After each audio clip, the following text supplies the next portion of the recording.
Party Uttar Pradesh में सपा है। उनका घोषणा पत्र जनता के सामने एक मजाक जैसा है। जिनका खाता खुलेगा कि नहीं खुलेगा यह भी पता नहीं है, वो चुनाव का घोषणा पत्र जारी कर रहे हैं। मुझे लगता है कि उन्हें अपना घोषणा पत्र जारी करने की जगह ये कहना चाहिए कि मैं कांग्रेस पार्टी के सामने साष्टांग हूं और कांग्रेस पार्टी से मैं कहूंगा कि अगर कभी संसद में उनके कुछ सदस्य पहुंच जाएं तो वो ये विषय उठावें। उनके घोषणा पत्र को कोई गंभीरता से नहीं ले रहा है और उनके घोषणा पत्र केवल एक चुनाव में के दौरान एक दिन अखबार में और मीडिया में जगह पाने का एकमात्र प्रयास है। और उनका घोषणा पत्र न कुछ है न वो कुछ कर सकते हैं। सर, उन्होंने अपने घोषणा पत्र में अर्धसैनिक बलों के जवानों सहित पुरानी पेंशन। देखिए, मैंने कहा उनके घोषणा पत्र को पढ़ना ही मजाक जैसा लग रहा है। जो देश की नहीं केवल एक राज्य की पार्टी है और एक राज्य की पार्टी में लगातार दो लोकसभा चुनाव में, चाहे वो अकेले लड़े चाहे गठबंधन करके लड़े, उनके 5 से ज्यादा सदस्य नहीं बन पाए और वह केंद्र में सरकार बनाने की बात कर रहे हैं, तो ये सबको मजाक टाइप लगेगा।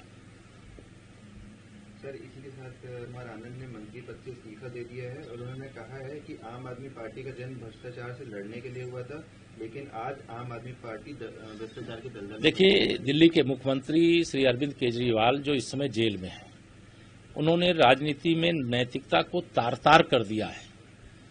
जेल जाने के बाद मुख्यमंत्री पद से इस्तीफा न देना, उनके इतिहास को जब याद करो, जब वो कहते थे कि अगर मेरे खिलाफ कोई एक आरोप लगेगा तो मैं सत्ता का त्याग कर दूंगा।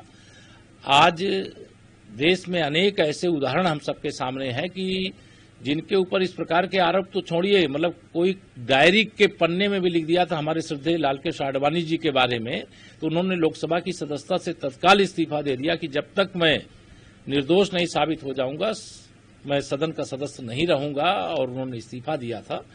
नैतिकता को मतलब अगर किसी ने तार-तार किया है तो वह श्री अरविंद केजरीवाल और आम आदमी पार्टी है, जिसने पूरे देश की राजनीति में गंदगी फैलाने का काम करने की कोशिश की है, वह श्री अरविंद केजरीवाल और आम आदमी पार्टी है।